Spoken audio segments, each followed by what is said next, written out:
Hello, I'm Rachel Jones for the Finance News Network. Joining me today from Aus Tin Mining is CEO Peter Williams. Peter, welcome back to FNN. Thanks, Rachel. Now, congratulations on obtaining the final approval for Taronga Stage 1. Can you take us through the next stage of development? Yeah, well, thanks, Rachel, and I'd be delighted to. But I might just take the opportunity just to remind listeners of the journey so far. So in 2014, we completed a pre-feasibility study that demonstrated the technical and economic viability of the project. Then in 2015, we decided to advance a first stage or a trial mine, as it's evolved into.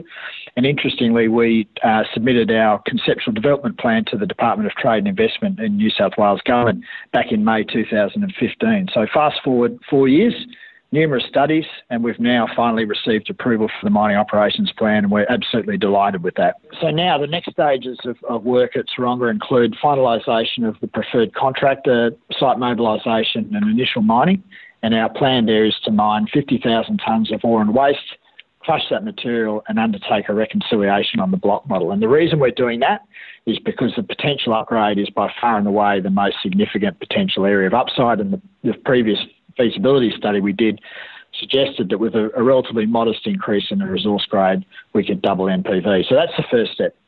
Second step is once we've completed that reconciliation, we'll then move towards, I guess, the full stage development of stage 1 as we've contemplated, and that would see us mine a total of 340,000 tonnes of ore, construct and operate a pilot processing plant so that we can produce concentrate, and do all the work that we're expecting and the results we're expecting to get out of that study, which we can then hopefully use in our final stage of this leg, which is to undertake a bankable feasibility study or a definitive feasibility study. And can you remind us again of the key objectives for Taronga Stage 1? There are actually quite a few objectives. I mean, the key one will be the resource reconciliation and evaluation of whether we have a grade upside, which I've mentioned before.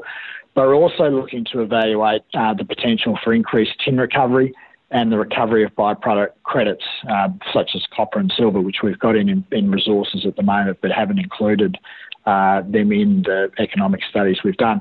Now, all this work is aimed at increasing tin production, lowering our cash costs, and I guess ultimately making the project more viable and more financeable.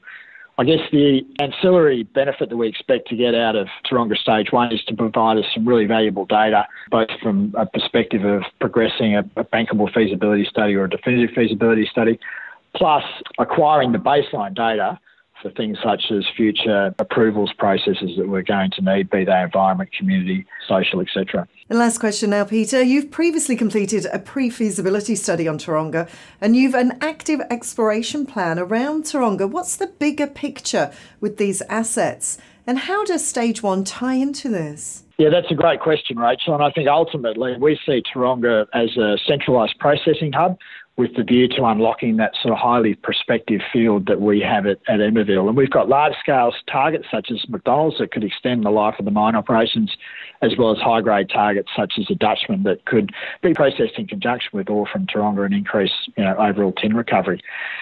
I guess whilst we don't have the reasonable grounds yet for anything beyond an aspirational target, I guess our aim is to develop a 30-year plus life of mine around Taronga. And the Stage 1 project is the first step to realising that opportunity. Peter Williams, thanks for the update and congratulations on the milestone. Thanks, Rachel.